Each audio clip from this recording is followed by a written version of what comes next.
Chuck Fresh, proud to be here with filmmaker, producer, director, and actor, award-winning actor Jake Estrada. What's up, bro? How you doing? It's great. I'm great. It's great to be here with you again. I'm so amazed with what you've done. Thank you. Essentially with nothing. Yeah. Came out with a full-length picture. Everybody said, no, he's never going to do it. You know, because you run into a lot of these guys that start these movies and they never finish them. It's true, because I remember I was talking with Cecil Gardner. Yeah. He's been making his own like little fan film or whatever he's been doing with a few different people, and he was like, he told me after he came out and saw the film that he was amazed that I actually completed it so fast. For so fast, right? Yeah. And how long did it take, you think? About a year and a half. Wow. A year and almost 2 years. You know, it was a process that we worked on the movie, and he was just amazed how fast we got it done and that we actually got it done. So many people don't finish it. Yeah. They start because they don't realize how involved creating a full-length feature film is. It really is just a lot of work. And it definitely is. It's a lot of work. And then you get all the shots together, and like, you know this because you edited it, right? Yes. And you end up with all these shots from all these different dates, and you have to try to make sense of it. You pretty much spent all summer doing that, didn't you? Yes, it was a task. All summer long, I sat down at home. Every waking moment I had, I worked on it, and just continuously worked on it. Yeah.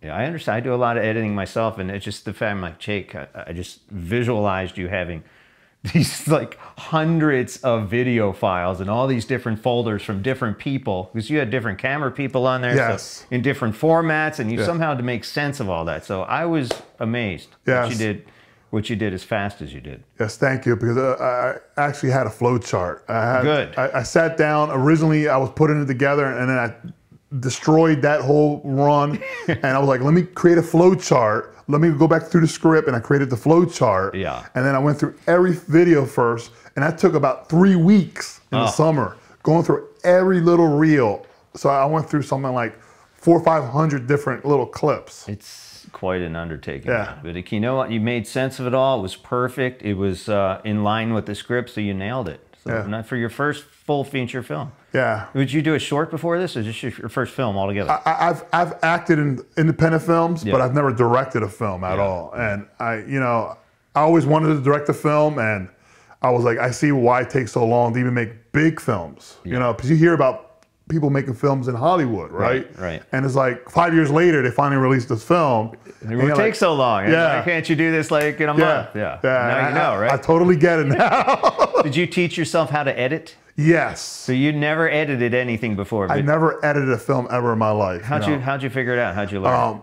I went to a little place called Google University. Yes, I've been there. Yes. And I just looked at tutorials, and I did a reading. I spent nights reading, and I bashed my own self in the head over and over. I gotta do this. And just kept on going and going and going, and asking people who's using the same program that I was using how to do this and that. And then it was just a lot of trial and error, you know. And after doing it for 10 hours one way, discovered it was a shortcut. And I would go, wow. Yeah, it takes a while. It takes 10,000 hours, I think, to become proficient. So you probably got that over the summer, didn't you? Yeah, it definitely did during the summer. There was a huge, I jumped off that cliff, I felt like, and I was just falling and falling until I finally found ground. Yeah, you got to immerse yourself. So tell us, the movie's called Bocas. Yes. And well, give us a little story on who, first of all, Bocas is. All right, Bocas is a fallen angel.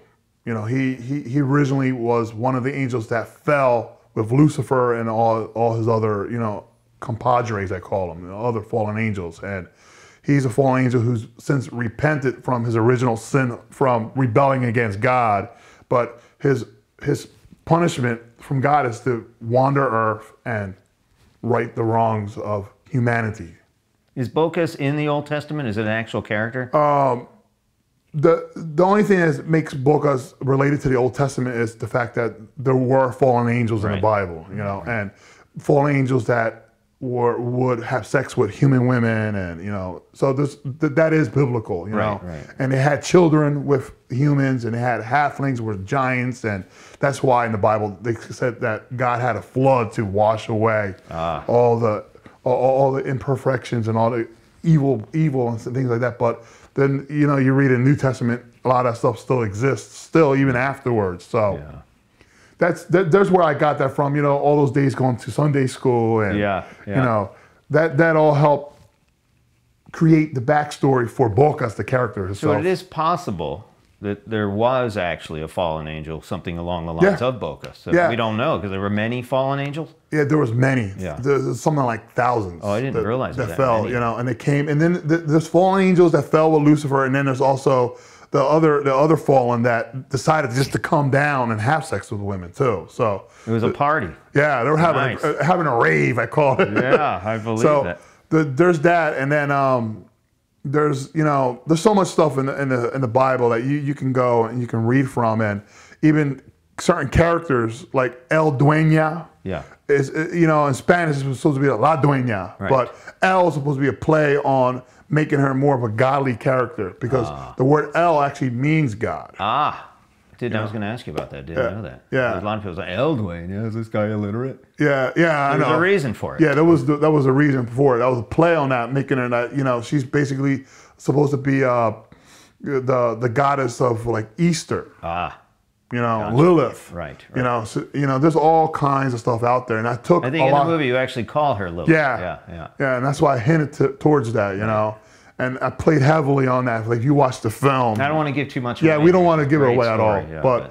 But there's all these little hints in there. If you're a student of the Bible and a student of religion, you'll get the little hints that I threw in there. So religious people should probably get a kick out of this movie, huh? Believe it or not, there was a scene there. We have a church in the movie, and the pastor actually came down and saw the movie. Yeah. And I was actually quite worried of what he felt about the movie. Yeah. I found out yesterday that he actually liked the movie. Wow. That he was it's a story of good versus evil. And he liked the fact that it had the religious overtones, and he liked the fact that there was things he liked about it, and he liked and I was like cool, and he wanted an actual Blu-ray of it. So I was like, okay, I was kind of relieved, because I started thinking, I was like, does this guy hate this movie? Said, I can't believe I rented my church to this guy. There's a story behind here too, because Jake can tell you, we went and asked probably 30 to 40 churches for permission to shoot this one short scene. Yes. And we couldn't believe how many people said no, just outright no. They wouldn't even look at the script. They just heard something versus good and evil and fallen angels. Are like, no, that's not what we do here. Yeah. And this gentleman was the only guy who said, yeah, I'll take a look at this. Yes, I believe in creativity. Yeah. And he was awesome, and I thanked him for being awesome. And he rocks in my book. It was a great looking church too. It was probably the best church we could have picked. Because some of the other chchurches we have been settling. They were like plain Jane churches. Yeah, this place is beautiful. And this place has a stained glass still, and it had the organ. It had it gave it the gravitas that we're looking for. Exactly what it needed. Yeah. All right, so tell us, where did this Bocas character come from? So I fell in love with comics in an early age. Like, I was like 6 years old. My dad brought home a Punisher comic book from Marvel back in the day, and from a roof they did for a 7-Eleven out in Philly. And he brought back a bunch of comics, and right on top it was the Punisher. And I mean, the Punisher, if you ever even watch a TV show on Netflix, it's a very violent comic book itself. I mean, the guy killed the villains and kept on going, and he's kind of loony. I fell in love with it because it felt real. It felt like something that could happen in real life. And I always gravitated towards those type of comic books, real to life comic books. People like, I love Batman. He does this and that. Batman's okay because he could be a real dude, but it didn't feel real enough to me.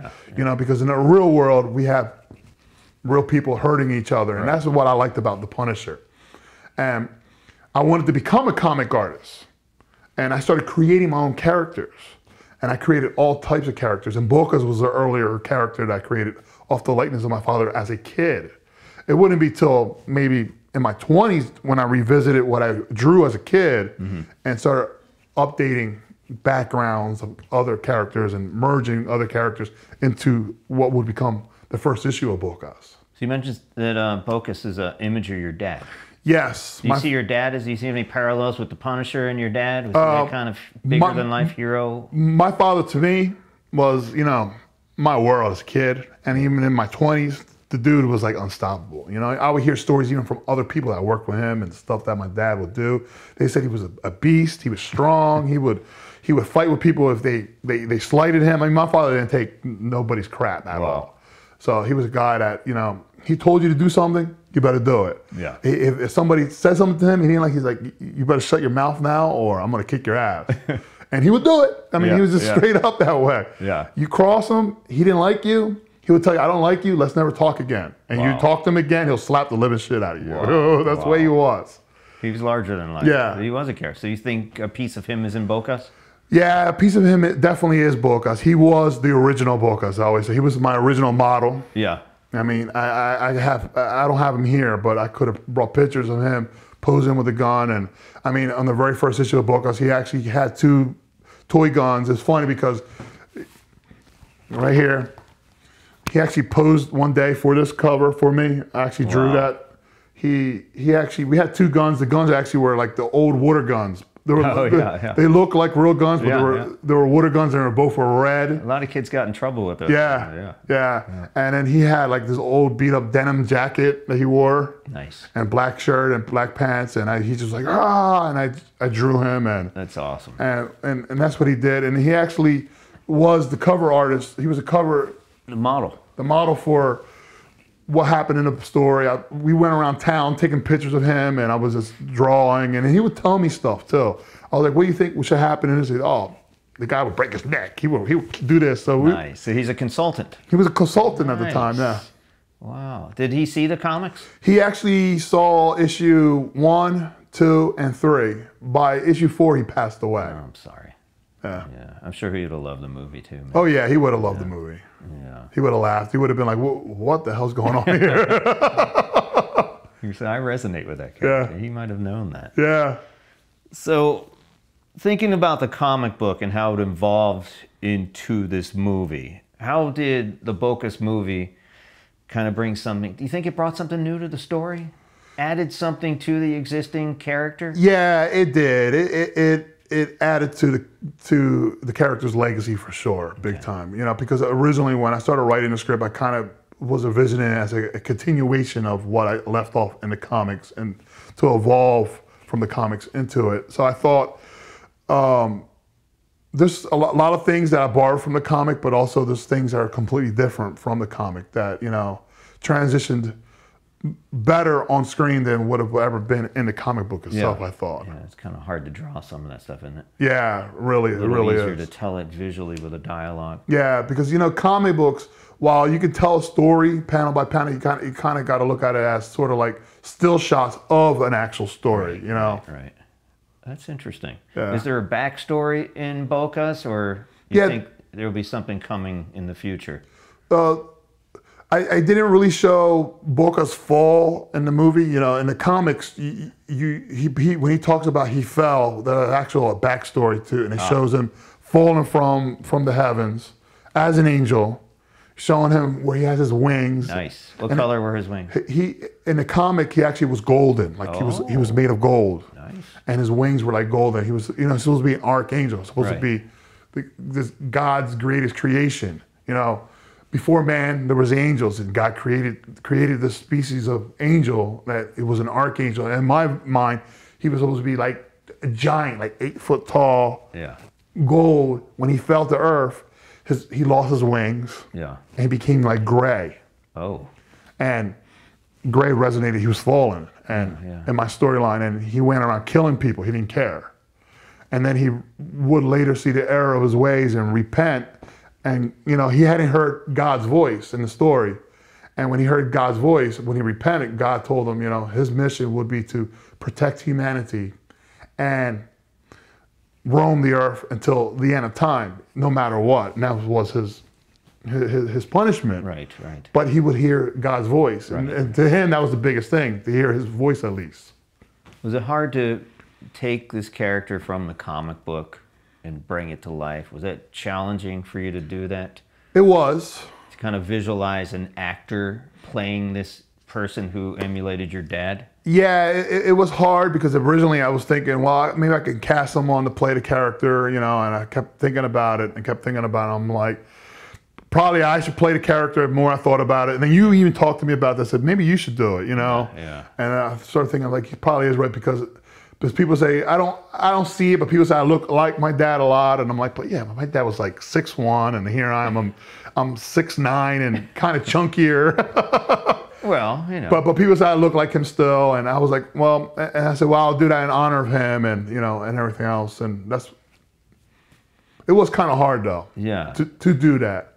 You know, to actually make yourself this character that you envisioned as your dad. Yeah. And become him. Yeah. So to speak, it was hard, definitely, very hard. Did you actually channel your dad's personality into the character when you were on screen? Yeah, I was trying to channel him enough because my dad was kind of a guy that was quiet too, kind of like. He's no nonsense but quiet. Yeah, kind of quiet. He would talk if you talk to him, but he would be the kind of guy who would sit there in the corner and just.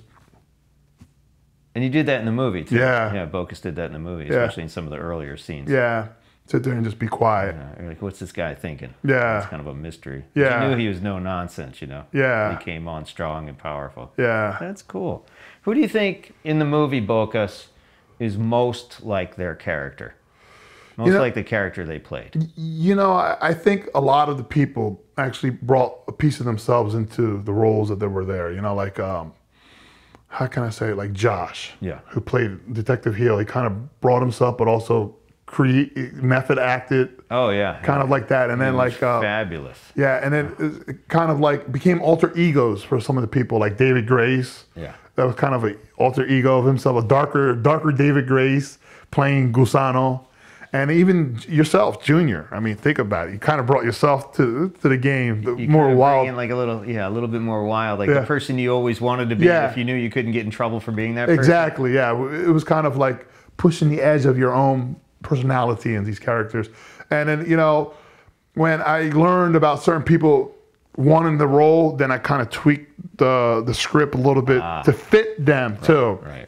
Because I wanted it to be as authentic as possible to make the role so when you saw them on screen, kind of felt believable too. Right. Gotcha. And you did. I mean, these people are them. I mean, knowing most of the people in this cast, I can see a little piece of their personality shine through, and you did a really nice job at that. Who do you think's the least like the character they played in Bocas? I will say Karen. Karen. I knew the answer to that. Should throw that out there. Yeah, Karen. I mean, she did a phenomenal job as El Dueño. She's like a quiet, complete, composed professional in the real world. Yeah. And then she plays this devilish, this she had maniac. fun. She did. She did a great job. She did great. I was really surprised. She had never acted before, as far as I know. Yeah, she did great. I mean, I was floored by it. I mean, she was like she brought it. She brought her A game. And I was like, wow, Karen, you did good here, because I do see her really quiet all the time. I mean, we've had conversations and I've gone a little wild, and then I've seen Chuck go real wild, and she's like, calm down, Chuck. Yeah, she's always like, you know, but she brought her A game to the movie. Yeah, it was fantastic. It was good. You have to see it to believe it. Yeah.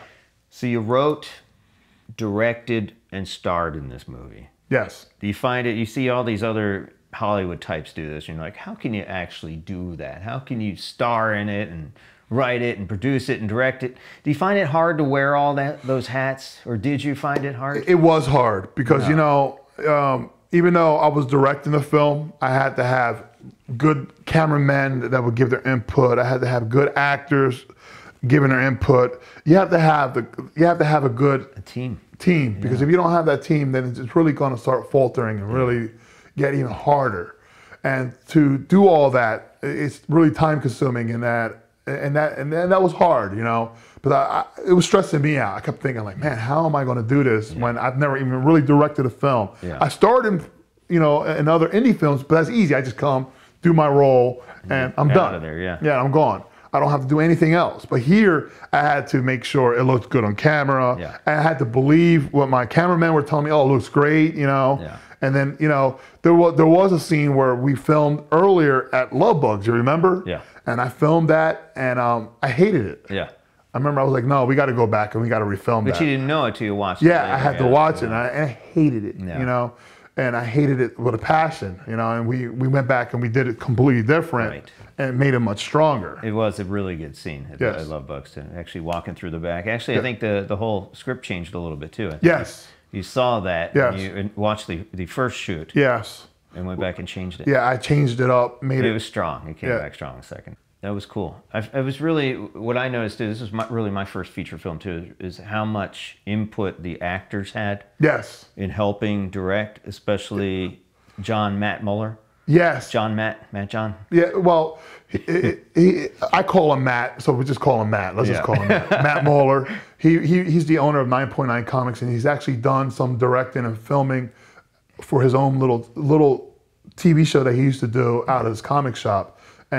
And we brought him in to play a character in the movie, and kind of was emerging, and he actually had valuable input. It was amazing. You know, he had angles that we should do. And he said, let's come back and shoot it this way. Yeah. And it's just something that we had never thought of, and it was just... Yeah, he added, you know, so much to it. His input was really just phenomenal. Without his input, I mean, it made it so much stronger, you know. I wonder if that happens in Hollywood films too, if the actors kind of... I'm sure it does, because you hear stories about like actors like Ed Norton. Yeah. Where he comes in and he does complete rewrites of the script. Wow. And he goes off script and he adds stuff, and he actually demands to see what's being filmed. Yeah. Even Sylvester Stallone, who, when he's not the director, actually demands to go see what's being done.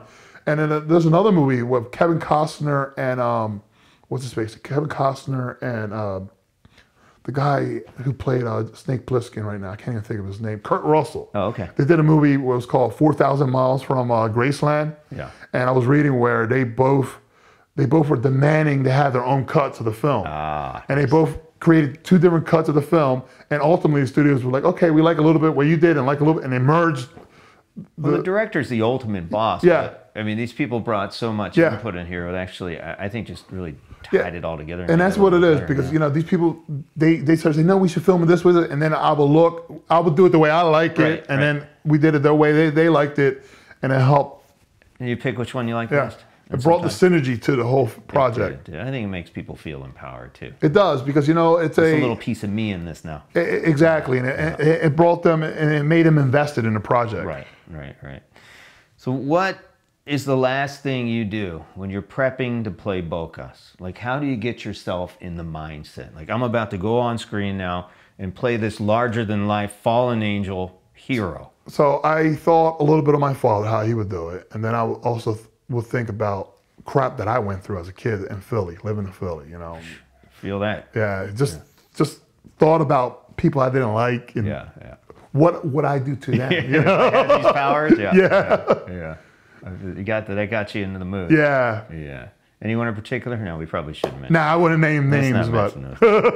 So besides yourself, obviously, who in Hollywood, what Hollywood actor could you see, say you're too tired or busy in another project, and Hollywood calls and say, you know what, we want to film Bocas. Can you come out? No, I'm busy for the next 6 months doing something else. Who would you choose to play Bocas? Yeah, that's a great question. Like you know, big Hollywood studio ball.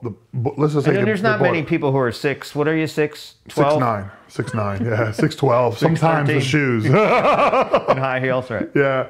So who would you? I mean, obviously you can't find somebody of that height. I would imagine, you know, a Hollywood budget, and they decided to recast the role. Maybe like Benicio del Toro or someone like that. You know, I was thinking The Rock. Yeah, The Rock. The Rock could probably pull it off. I mean, a big, muscular guy. I mean, he'd be scarier. It'd be a totally different type of, you know, somebody like that. Scary. It's hard. It's hard to put somebody else in and that's why I said Benicio del Toro, because if you ever look at the guy in some of the movies, he looks scary. His wrinkly face. So, without giving the whole story away, because we want you to see Bocas. Yes. It's available on Blu-ray now? Blu-ray, yes. Can you stream it online yet? Not yet. We're working on that. We're getting it closed captioned, and then eventually we will be on Amazon Prime. So by the time you see this, I'm kind of like, you know, working the theaters a little bit and the Blu-rays before, but yeah, by the time you watch this, it may already be there. So check Amazon Prime and keep checking our websites, our Facebook pages, and stuff like that for info about that. For sure. So it's on Blu-ray now. Where can you get the Blu-ray? You can directly go to bocasmovie.com or go to our Facebook page and directly message us, and we'll send you a PayPal button or whatever. Will you autograph it? I'll autograph it. Are there posters available? There's posters. We have posters. We have. There's a book. There's also a trade. Show us the trade publication. We have a trade right here. What is this? Tell us about this thing. This trade is the original. It collects the original black and white series that I did years back with my father. It has the original art in it, as you see. And it goes all the way to more modern stories. They're hard to find. Cool. Bocas shorts and everything like that. That's neat. And it's fully available. You can buy this directly from my website or through Facebook or at any conventions I might appear at. I'll have this book with me. Awesome. Can you buy that and the Blu-ray together? Oh, you can buy this together. That's a collector's item right there. Yes, this is a collector's. You see my cover here, my face here, my back there. I had to use the picture. Nice work. It was a great picture. Yeah. Tina Grodins took this picture. She did a great job. Yeah, she's working on her photography. She's coming along. She's great. She does great work. So without giving the whole story away, if you had to pick one line of the dialogue in Bocas, who said it and what was the line? All right, so something that comes... Your favorite line? It comes bubbling to the top of my head immediately. Because people are quoting this everywhere. Yes. They're walking on the streets Yes. already talking, saying these I mean, here's David Grace's character, Gusano. He comes walking out after Bocas did his mess. I mean, huge, devastating fight. Yeah. And then there's a character laying on the ground, and he's like, that's just a scratch. Here's a wet nap. The guy's bleeding all over. Yeah. So, here, clean yourself up. Yeah. Oh, that's great. That's beautiful. Great. I mean, people are quoting that line.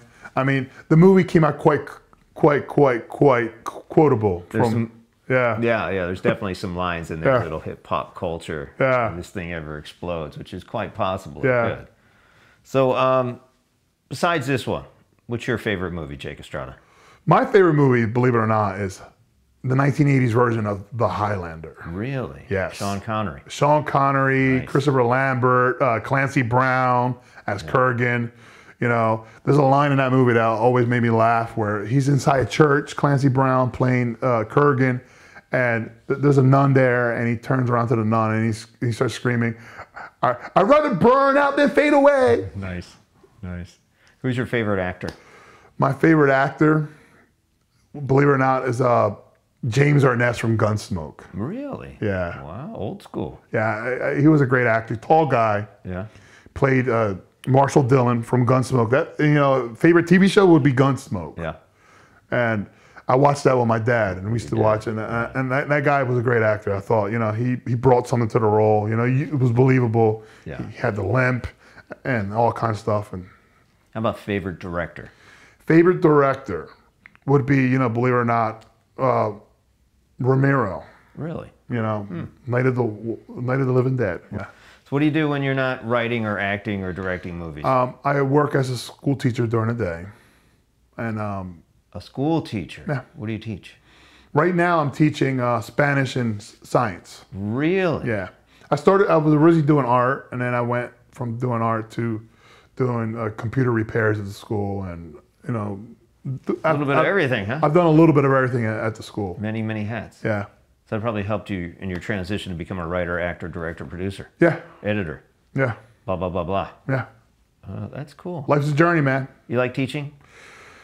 I like communicating with the kids, reaching out to the kids and telling them that there's more to life than just school, It seems like you'd be a great person for the position of teaching kids how to be creative, like in art, maybe an extracurricular program, or how to make movies. And that's eventually where I would like to go with this. I would like to eventually be able to do a creative class with kids where they can go and make their own projects and do their own things. And that's what initially got me hired as an art teacher at the school where I'm working at right now, because they found my interview that I did a long time ago with Florida Today, helping people in bridges out in Rockledge at the time, and doing art shows and doing Comic Cons and everything like that. And that's what got me hired to do that job. But then eventually I transitioned to doing other things, but they needed me for other stuff when they found out I knew Spanish.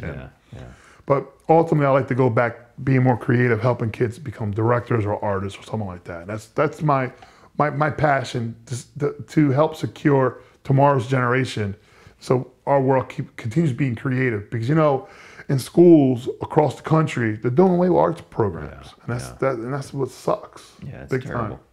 Actually, it's one of the goals you're involved with in the originals. Yeah, part of our situation. and that's our ultimate goal. You and I, we want to make sure tomorrow's generation has music, has art, has all that. Because without a world without no music, no art, It's pretty boring, right? boring. So that's why we do a lot of our fundraising and a lot of the the proceeds that go from our competition are going to funnel into this education program and hopefully open a school or something. Yeah, that's our ultimate goal, the school. It's a lot of money. It's millions of dollars to open a school. Yeah. It's really hard to raise funds because because we need the funds to secure a location, a place so we can sit down and be our headquarters. So if there's anybody out there listening or watching, give us a ring, give us a year for free or something so we can make this dream come true. Some people have done leases for $1 a year. So if you've got some extra warehouse space somewhere you're not using, give us a holler. It'd be greatly appreciated. Yeah, because we would love to make a film school, make an art school, make something so we can start helping kids. Back to the kids. Yeah.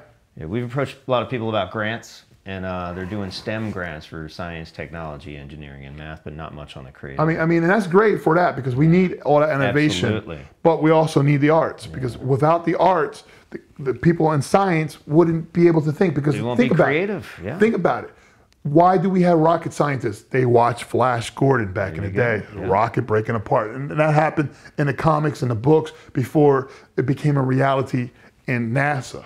And comic books and reading and all these stories help foster imagination in kids. Exactly. So what you're doing here is helping people think outside the box. Yeah, and that's what we need. We need critical thinkers. Yeah, yeah. So what's next for Jake Estrada? What's next for me? Well, I've already got House 226, which is a ghost story. Oh, that's a biopic, isn't it? Yeah, it's a biopic. So you had been visited by the other side. Now people look at you like you're crazy, but I mean, you know what you've seen. I know what I've seen. You don't look like a crazy guy to me. No, I'm not crazy. Something happened, and that's the bottom line. That's what this tells the story of what happened when you were a kid. Yeah, and we have that story. That's already been filmed, hasn't it? That's already been filmed, and I'm slowly editing that right now as we speak. Been looking through it, and I'm actually adding some illustrations into it, so it's kind of going to be documentary style, slight acting. That's cool. It's going to be a nice short. We'll probably have a small premiere for that pretty soon too. Awesome. And then we're working on The Human Virus. What's that about? Which is another story based off of another comic series of mine. So it's a nod to my love of zombies. And there's that story, but there's a twist to that. And we're working on that. Chuck is involved with that as well. And then we also have another, which is not related to no comic, it's just a straight screenplay that I wrote called Bacon. Bacon, as in Kevin Bacon? No, this is more like connections to Kevin Bacon or whatever. More like bacon, the kind of stuff from a pig. Ah, yes. What kind of movie is that? It's a slasher film. Oh, it's a nod to slasher films. Nice. And in that one, I'm writing a screenplay, and we have David Grace, who's going to take up the acting chair for that. Nice. And he's directing, right? He's directing, and he's already getting masks made for that, and he's going to build up a shack for that. That'll be really good. Yeah. So David's got some great ideas. Oh, he got some great ideas. He definitely does. And what after that? A little too far? No, and then we're also working on the sequel of Bocas right now. We already got the screenplay written for that mostly, and what happens in that? He has his arch enemy, which we thought was El Dueño, but apparently there's a bigger enemy for Bocas, isn't there? Yes. Can we give that away or no? Well, let's just put it this way. It's Christmas themed. Oh, Christmas movie. We have a Christmas movie. It won't make it for Christmas 2019, right? No, it won't make it for this year, but we're probably going to do some B-roll this holiday season, and I'm thinking of already going out and acting. It'll probably be by like 2021, 2022 when it's ultimately done, because we have all these other projects, and I've been figuring I could do a little bit of filming for this piece and slowly, but then the other projects that are smaller will be easier. Sort of like I'm thinking The Human Virus is going to be done a lot faster because it's going to be a lot shorter in acting and stuff like that. So, but Bocas is much more involved because it has so many characters. Yeah. And that's the thing about acting and bigger projects. That when you have a lot of characters, it's a longer process. I forgot how many people are in there. We took the cast shot, and everybody wasn't in that cast shot at the premiere. No. And there's like probably 40 people in that picture. I mean, we were missing like Ellie Lou. We were missing quite a few people. And Kyle wasn't there, and some of the other people. Look at all these people who were involved in this movie. I mean, and that's the thing, there's so many characters. Yeah. And when you have a film with so many characters, the process is much longer. But then you're trying to give each character a reason why he's there. Develop them all, You know. But you did a great job. So congratulations on Bocas. Thank you. And it's in theaters right around now. If you're watching this when it was first released. Yeah. By the time you see it, it may already be on Amazon. And yeah, I mean, because we had sold out already at Cinema World, and then we're going to have another theater, and then we're in talks with another theater. So yeah. So yeah, catch it in the big screen if you can, while it's available. Yes. And, yeah, there's the Blu-ray and there's the book and all these upcoming projects from Jake Estrada. So thanks for coming and talking with us today. Thank you. And lots of luck in the future. Thank you. Can't wait to see what's next. I can't wait either for myself. Chuck Fresh from Indie Originals. We're out. We'll see you next time. Peace, guys. Chuck Fresh from Indie Originals Live with an update on our 2020 competition, which is happening right now. They're all open. Almost seven categories. We're talking about a seventh. I can't tell you about that yet. It's kind of hush-hush. There's a lot of crazy things happening. But what I'm most amazed of is the negativity in the indie creator industry. I mean, come on. There's some people out here we're trying to achieve our dreams. So we have our family, our co-workers, people on the boards that are supposed to support us are bringing us down, saying, give it up, don't get rid of your day job. I say, screw that, man. Chase your dreams, because you're never going to know unless you try. Listen, I'm an independent musician. I'm an independent author. I've written 17, look at that's me. I look orange. I've written 17 books, and a couple of them have become bestsellers. And I did that all on my own. And we can help you get there. More information about us and what we're doing for the industry on a positive note at indieoriginals.com. You definitely want to take advantage of this competition because we can make you an award-winning independent creator. We have 6 categories so far, maybe 7. They are music, movies, and books, just like last year. This is our second year in those 3 categories. This year, we've opened up comic books, board games, and video games. So we've got 6 so far. One more, I'm dying to tell you, but I can't even give you a hint at this point. But it's amazing. There's a great group of judges. These are your peers. These are your fans, people who would actually listen to your music through our Indie Originals radio program, people who would read your books because we're avid readers and authors ourselves, people who would watch your movies, people who would read your comic books, play your video games and your board games. There is no other competition that is not run by a bunch of industry burnouts, except this one. And that's why you need to give us a shot. www.indieoriginals.com. Early admissions through October 31st. Why is it that Lucifer gets his own series, and all I get are boring Sunday morning evangelists? Listen, take it from me. The big guy wants you to be creative. If he didn't, how can you explain Post Malone or K-pop? Dad and my good friends at Indie Originals want you to be creative too. For the first time since creation, Indie Originals wants to critique your creation in a positive light. Lazy people find the negatives, but Indie Originals will take the time to find the light. I may have given them a few pointers. Send your music, movies, books, and games to the fine folks at Indie Originals. Jesus out.